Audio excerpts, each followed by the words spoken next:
They taught you to talk more in negotiations. They were wrong. The person who speaks least controls everything. And if you have never noticed this pattern in rooms where real money changes hands, it is because you were too busy filling the silence. Here is what nobody tells you about high-stakes negotiation. The moment you open your mouth with your position, your number, your reason, you have already lost. Not because your argument was weak, not because your offer was bad, but because you handed the other side something more valuable than any counteroffer they could make. You handed them a map. And once someone has your map, they no longer need to navigate. They just follow your lines straight to the outcome they wanted. Elite negotiators, the ones who close billion-dollar deals, who restructure entire companies, who acquire competitors for a fraction of their real value. The first person to reveal information is the first person to surrender power. Full stop. In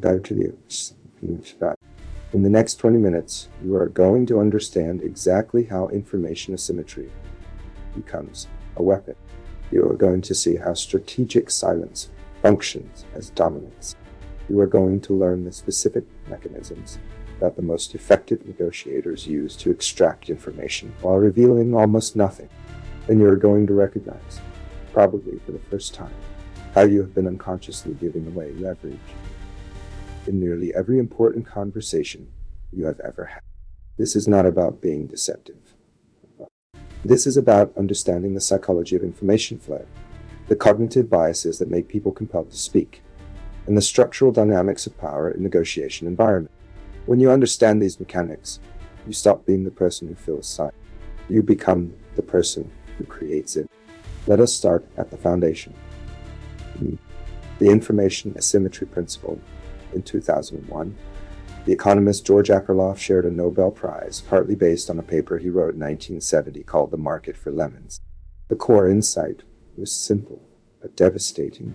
When one party in a transaction has significantly more information than the other, the entire structure of the exchange shifts in their favor. Akerlof was talking about used car market, but the same principle governs every negotiation you will ever sit in. Think about what happens in a typical salary negotiation. A candidate walks in. They have done their research, perhaps. They know roughly what the market pays. The hiring manager knows exactly what the company has budgeted, what the previous person in the role was paid, how desperate the team is to fill the position, and how many other candidates are in the pipeline. From the very first exchange, the information asymmetry is already loaded against the candidate. And then the candidate makes it worse. They speak first. They anchor. They reveal their current salary, their expectations, their enthusiasm for the role. Every single one of those revelations is a gift to the other side. Kalman and Tversky's work on anchoring demonstrates precisely why this matters so catastrophically. In their research, they showed that the first number introduced in the negotiation functions as a gravitational center for the entire conversation that follows. Both parties adjust from that anchor, but they consistently underadjust. The anchor sticks. So, when you reveal your number first, you are not just sharing information. You are building the mental architecture inside which all future offers will be constructed. You are setting the ceiling or the floor depending on which side of the table you sit on. The elite negotiator's first rule is therefore this: never be the architect of someone else's advantage. Let them build the first structure. Then you decide whether to live in it or burn it down. Strategic silence as a dominant signal. Most people experience silence in conversation as something that must be filled. This is not a character flaw. It is a deeply wired social instinct. Psychologists call it the communication accommodation theory. We are biologically inclined to match the conversational tempo of the person we are speaking with. When silence appears, especially in a high-stakes context, the pressure to end it feels almost physical. And this is exactly where the power symmetry gets established before a single substantive word is spoken. Chris Voss, the former FBI lead hostage negotiator, talks extensively about what he calls tactical empathy, but buried within his framework is a mechanism that is less discussed: the deliberate use of silence as pressure. In hostage negotiation training, agents are explicitly taught to let silence do work, because the person speaking is the person revealing. The moment silence becomes uncomfortable enough, most people will say something to end it. And what they say in those moments of discomfort is almost always more honest than anything they plan to say. This is not a peculiarity of crisis negotiation. Watch any high-level M&A conversation. Watch venture capitalists when founders are pitching. The most experienced investors in the room are frequently the ones saying the least. They ask one precise question. They let it sit. They watch. They listen to what the founder says. They listen even more carefully to what the founder does not say. What they hedge around, where their confidence breaks, where they rush. All of that silence that the investor holds is being traded for intelligence. Robert Cialdini's research on commitment and consistency gives us a complementary lens here. Once someone has spoken a position out loud in a social context, they become psychologically invested in defending. This is the consistency principle. People feel compelled to behave in ways that align with what they have already said. So when you stay silent and draw the other party into speaking first, you are not just gathering information. You are also quietly loading a commitment trap. Whatever they say in that silence, they now feel unconsciously bound to offer. Elite negotiators are not silent because they are patient. They are silent because silence is a trap with no visible teeth. The architecture of controlled revelation, knowing that you should not reveal information first, is the beginner level. The intermediate level is understanding how to manage what you do, eventually reveal with surgical precision, because you cannot stay silent forever. At some point, information must flow. The question is how to control that flow so it serves your outcome rather than theirs.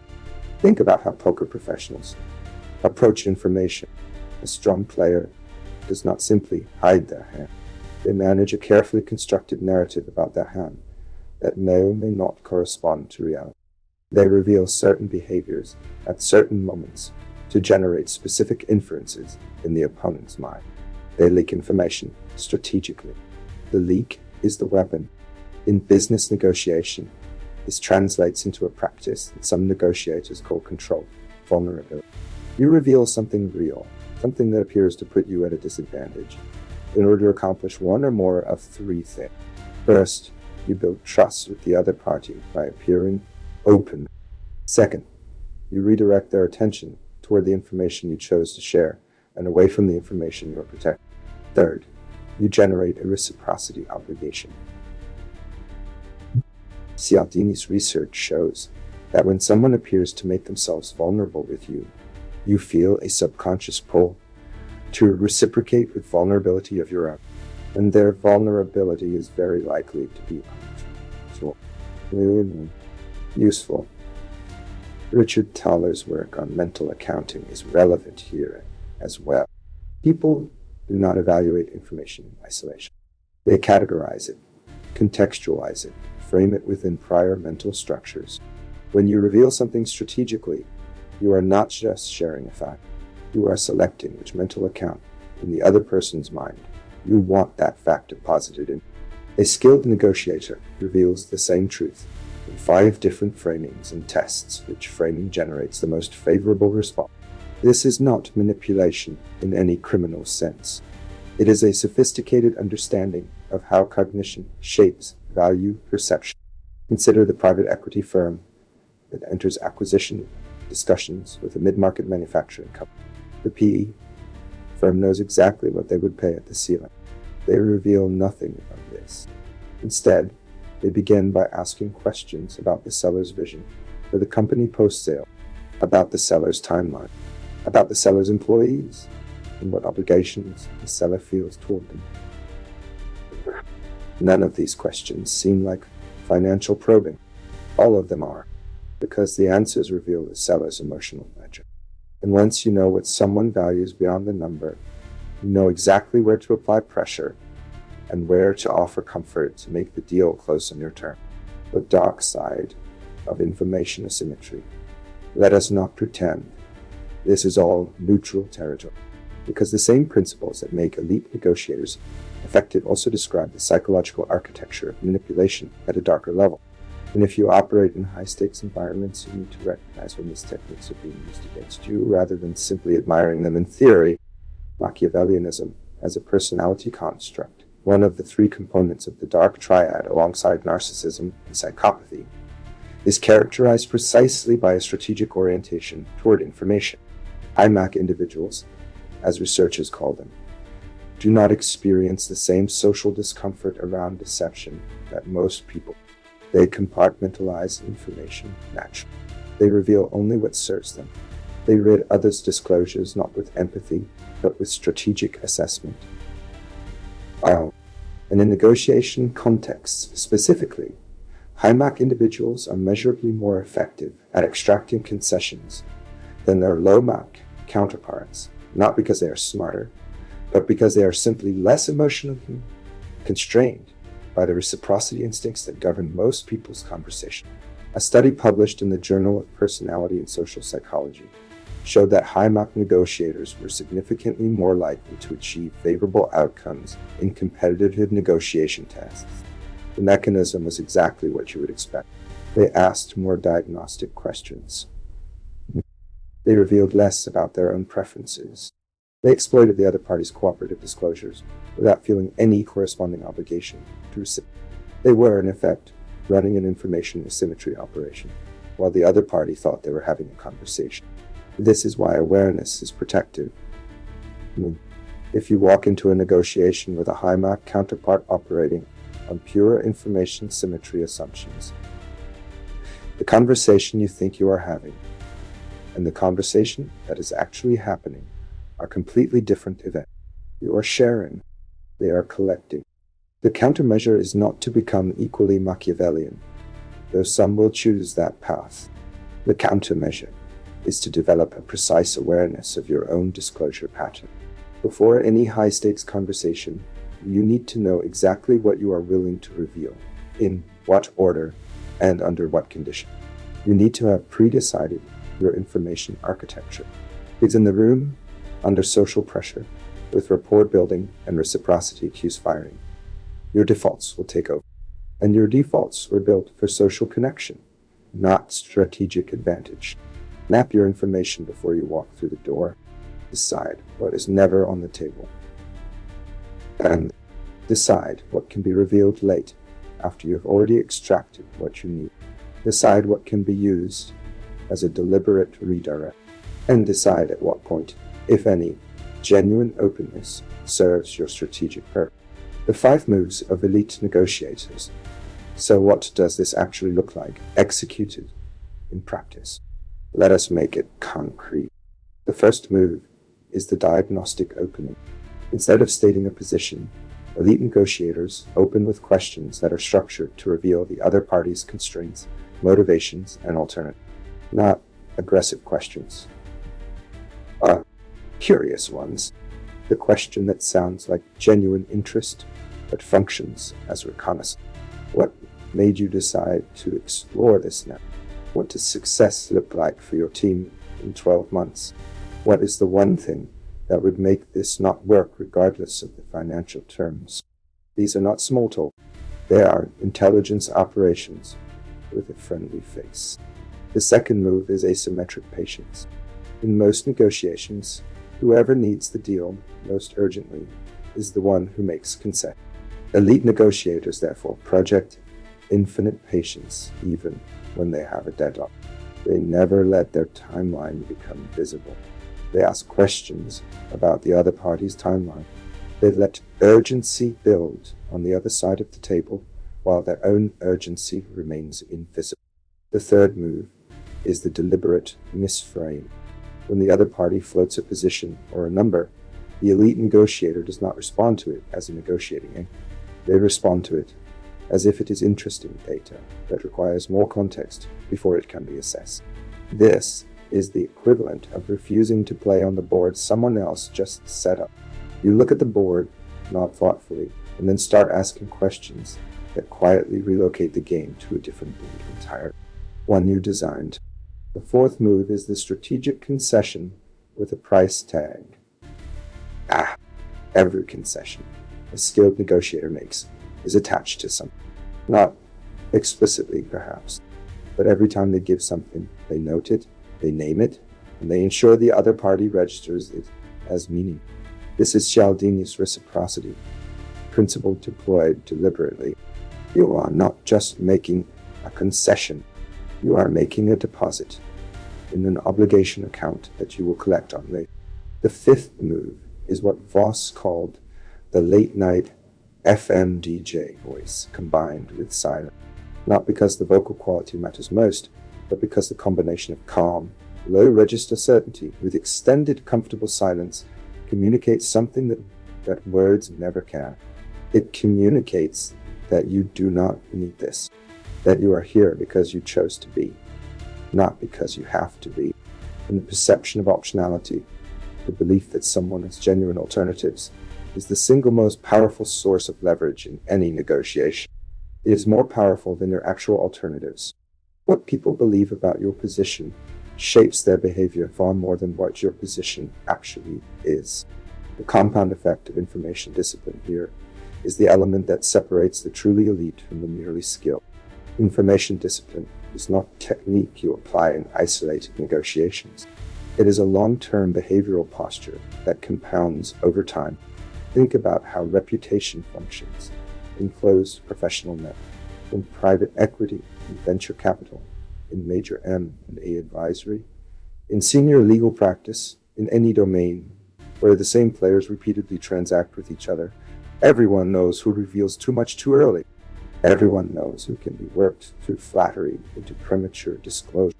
Everyone knows who panics in silence. These reputations are never formally documented. They are held in the collective memory of the network, and they determine who gets the favorable terms before the first conversation even begins. When you consistently demonstrate information discipline, something structural begins to happen. Parties begin to assume you have more than you do. Your restraint reads as confidence. Your questions read as mastery. Your silence reads as strategic depth. And because perception drives behavior in negotiations far more than reality does, you begin to command a premium simply through the behavioral signal. This is the long game that most negotiation literature never addresses, because most negotiation literature is written about single transactions. But your career, your network, your deal flow, these are not single transactions. They are compounding systems. And information discipline is the variable that compounds most powerfully over time. Warren Buffett has made this point obliquely in several interviews. He almost never reveals what he is considering acquiring until he has already decided. He almost never engages publicly in competitive bidding war, not because he could not win them financially, but because the moment you are seen competing openly, you have already revealed your hand, your desire, your stake in the outcome. And desire is the enemy of leverage. The hardest psychological work in negotiation is not learning the techniques. The techniques are learnable in a weekend. The hard work is overriding the deep human instinct to connect through disclosure. The instinct that tells you sharing builds trust. That openness is strength. That filling silence is courtesy. All of those instincts are socially functional in most of life. In high-stakes negotiation, they are liabilities. The person across the table may genuinely like the relationship, may be authentic, and it can still be true that they will use every piece of information you give them to achieve an outcome that favors them over. These things are not contradictions. They are simply the nature of adversarial cooperation, which is what negotiation fundamentally is. Know what you know. Know what they know. Know the gap between those two things. Guard that gap like it is the only thing keeping you at the table with leverage, because it probably is. If this changes how you walk into rooms, subscribe.